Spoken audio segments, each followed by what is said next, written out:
Hi guys, so in this lecture we'll be talking about nomenclature of alkynyl and alkenyl. Okay,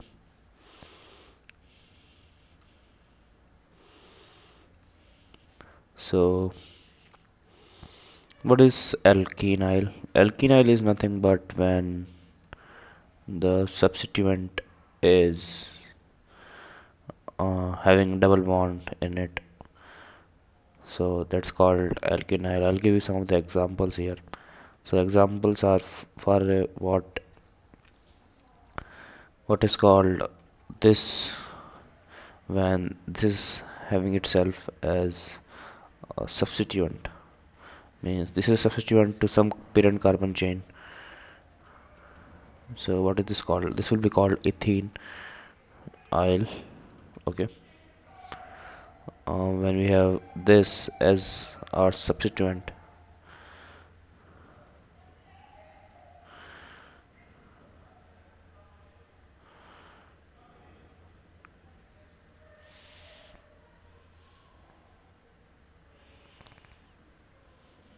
then this is called prop 2 enyl.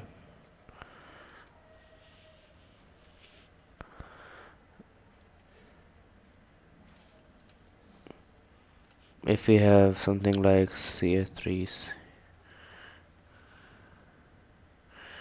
and this is attached to the parent carbon chain,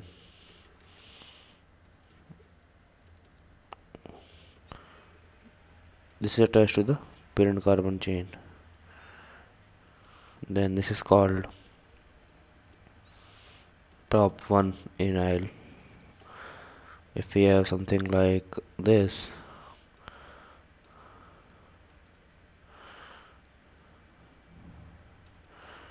this is attached to the parent carbon chain, then this is called but 2 enyl. Okay, so let us look into what is called alkynyl.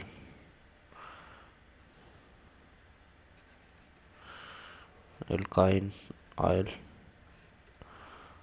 so it would be something like if we have this compound attached to the parent carbon chain, then this is called ethyl. If we have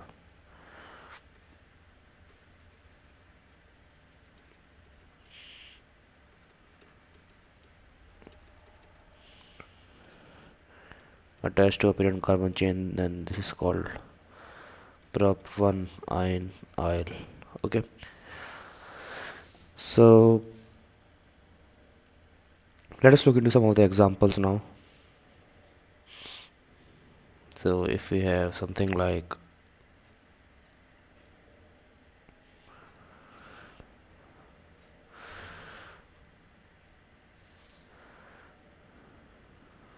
so what is the parent carbon chain here? Parent carbon chain here will be the simple straight chain. So what would be the nomenclature for this compound? So nomenclature would be simply 4 methyl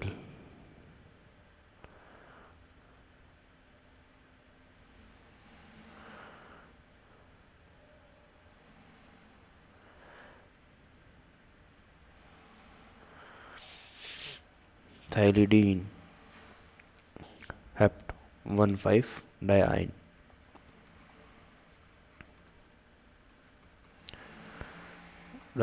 So why it is called methylidene over here? Methylidene it is called because CH2 group is directly attached to the parent carbon chain. So whenever such type of cases are there, we just put this to the suffix of the substitute. Okay, as the reason is pi bond is directly attached with parent carbon chain.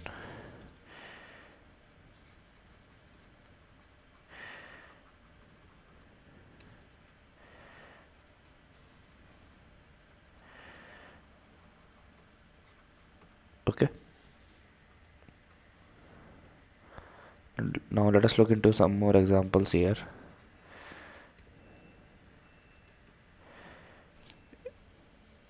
So just remember that in this example we can have some more of the substituents which are directly attached with the parent carbon chain with a double bond. So just give you some more examples of the same. What if we have this attached? Then as I mentioned earlier, this is called methylidene. If we have this group attached, then we have, it's called ethylidene.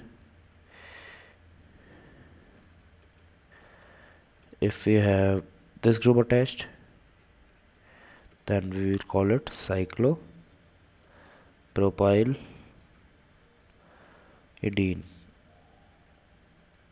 Okay, yeah. So let us take some more examples on the same.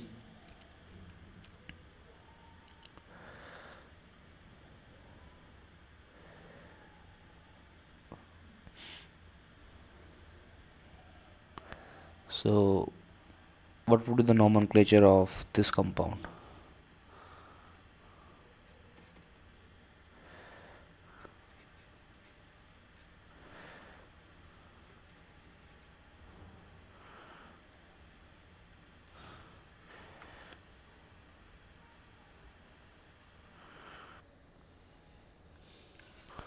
Okay, so I have not yet taught you how to name a cycloalkane or alkene containing substituents as functional groups. So we'll be looking into that in future lectures. So pardon me for this example. So before that, let me give you some of the practice on the things which I taught you. Okay. So if you have something like this,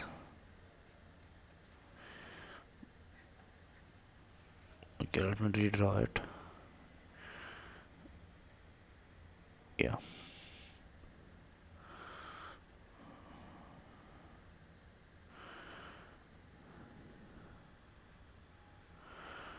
Okay, so what is the longest carbon chain you can get in this compound?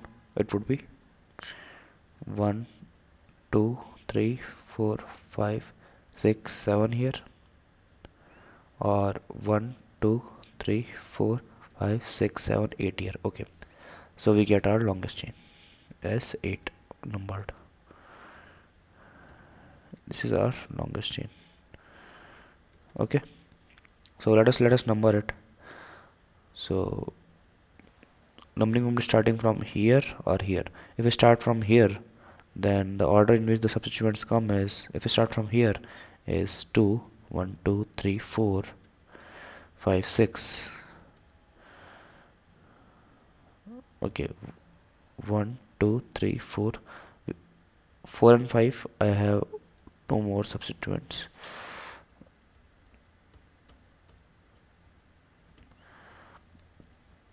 One, two, but in the longest chain we have 3 alkenes group attached. So yeah, 1, 2, 3, 4.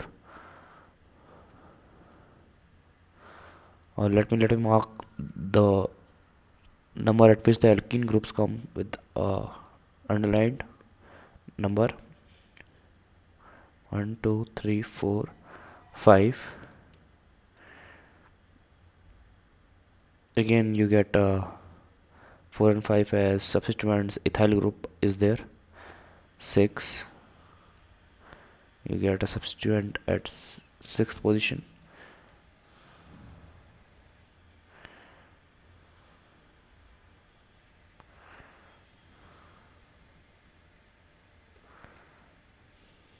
And yeah, and if we start from here, we get as 1, 2,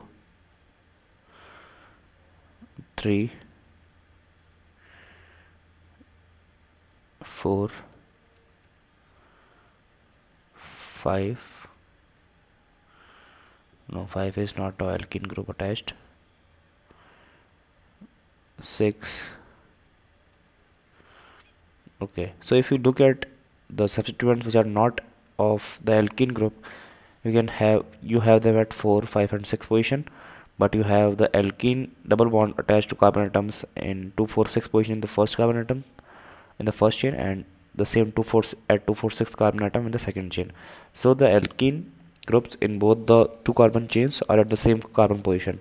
So what matters at the end is at which of the which of the chain numbering convention do we find the carbon atom which is having the lower number. So here we are finding at third position, and here we are finding at fourth position. So we'll be taking off with this chain convention numbering.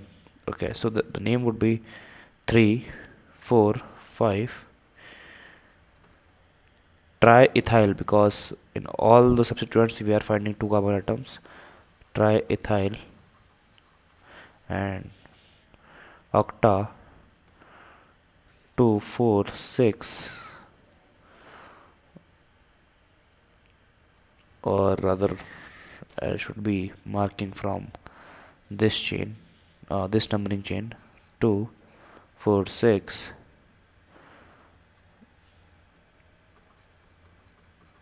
what is this? Triene, sorry. Okay, so let us look into some more example. If we have something like this,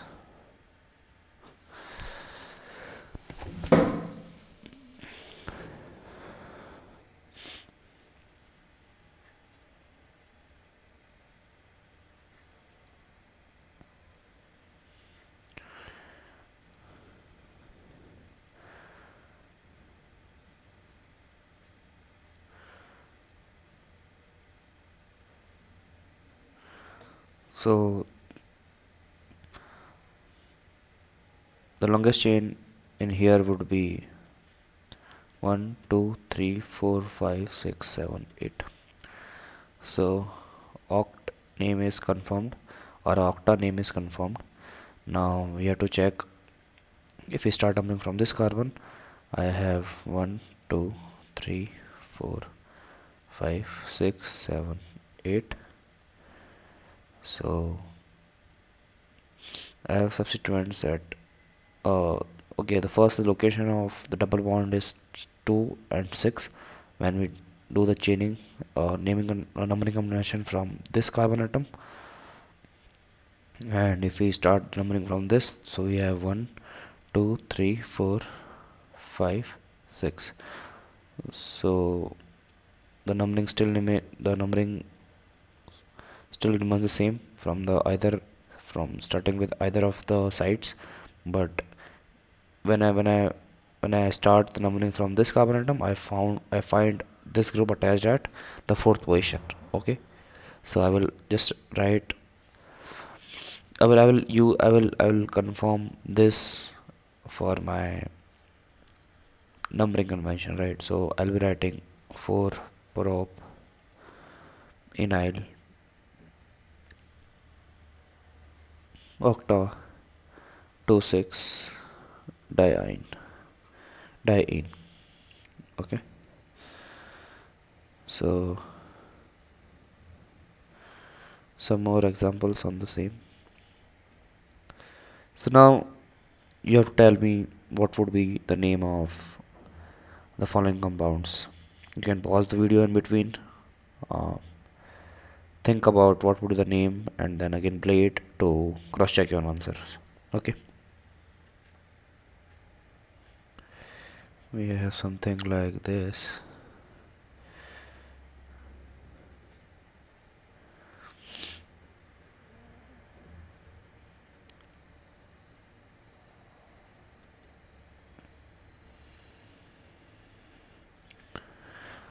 So its name would be 5-ethynyl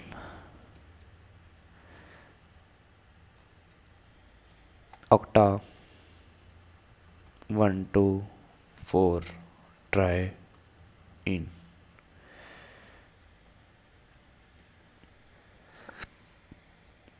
what would be the name of this compound?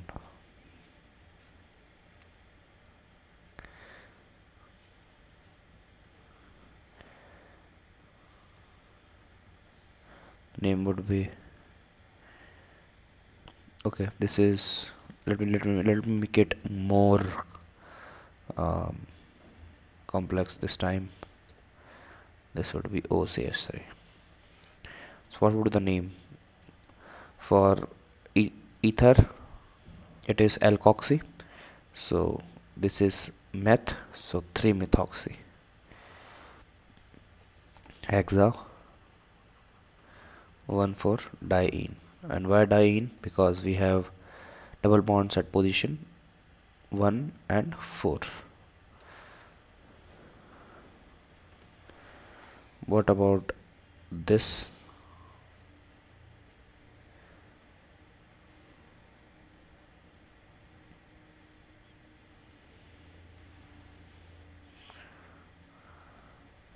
So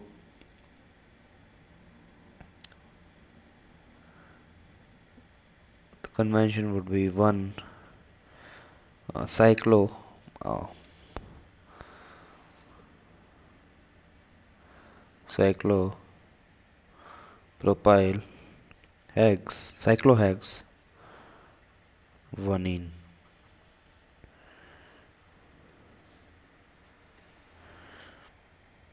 Okay, what would the name for this compound?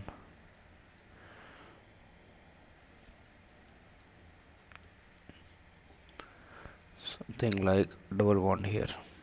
Okay, so from where do you start numbering? So preference would be given to the double bond according to the rule. So this would be our first carbon atom.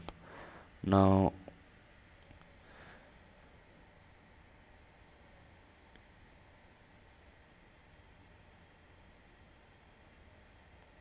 in cyclic alkene,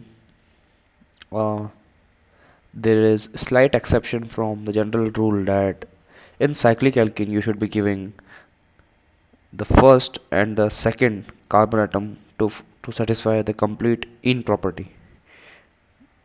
By that I mean that from one carbon you can either go in the anti-clockwise direction or you go into the clockwise direction for naming the different carbon atoms, right?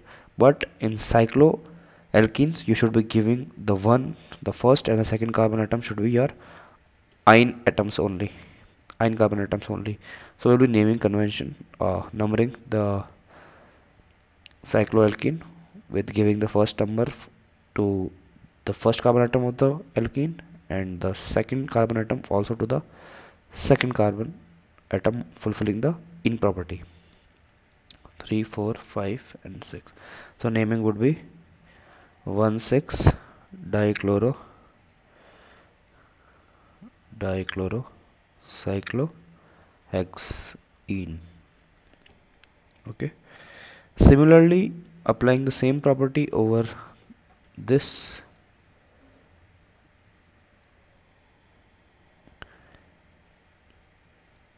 cycloalkene, we get that we should be numbering our carbon atoms in such a way that both 1 and 2 carbon position atoms should be such that they have the alkene, the double bond within them, right? So 1, 2, 3 and 4.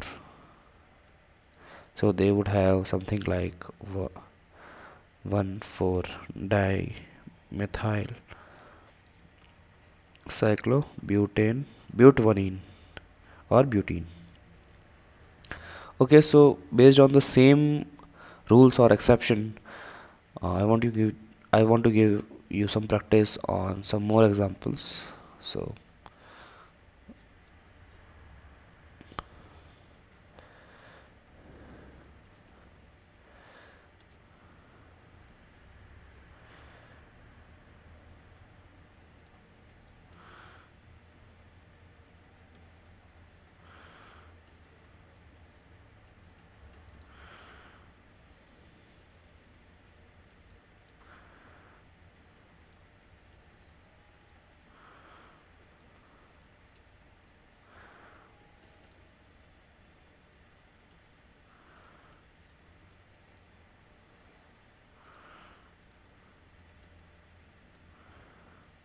Okay, let us take these 4 examples. So I hope you have guessed the same name or thought out the same name as the answers I am giving over here. So the name for this compound would be 1,2-dimethyl cyclobutanone.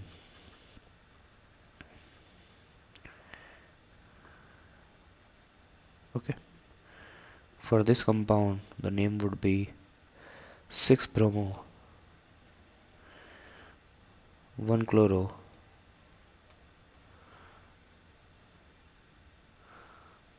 cyclohexanone.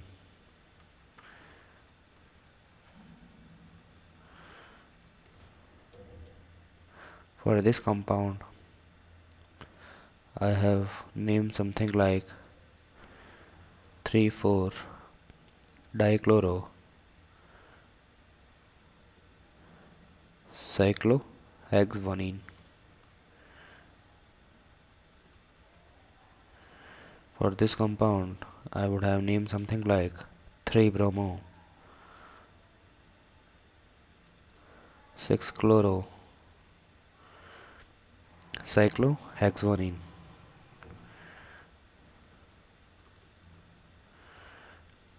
Okay, so this finishes our nomenclature of alkenes, alkynes, alkynyl and cycloalkenes.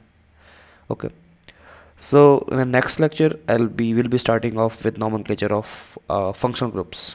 Okay.